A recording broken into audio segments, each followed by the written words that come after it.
Traffic is still pretty congested here on the Washington Bridge. The mayor of East Providence tells me since the closure began, they've been reassessing the situation, trying to make changes to help fix that congestion in the city, like making some roads only accessible to residents.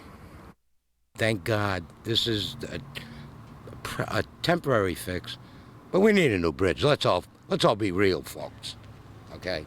With it now being day 50 of the Washington Bridge closure, many Rhode Islanders still frustrated. But according to the city, the changes East Providence has been making along the way are helping. We've been trying to reassess and make changes where necessary to try to alleviate that congestion, working closely with the DOT to try to get some relief to our residents. With so much left up in the air with what's next for the bridge, some people may believe it calls for a state of emergency, like the city council president who sent a letter to Governor Dan McKee last week.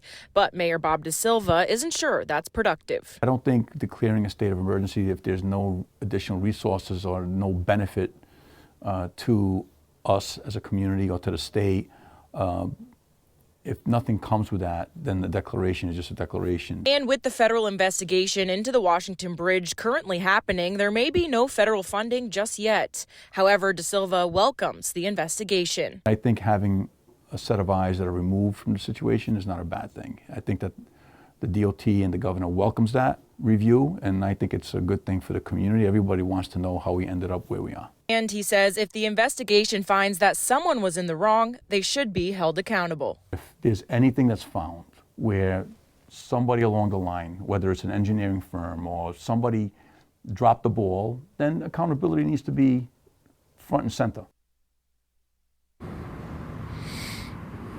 East Providence has had all hands on deck since the closure began, with the city taking the brunt of traffic like Tiffany mentioned earlier. Mayor DaSilva says since the very beginning, they've been told they will be reimbursed for additional expenses related to the bridge like DPW staffing and signage. Live in East Providence tonight, I'm Alyssa Azara for ABC 6 News.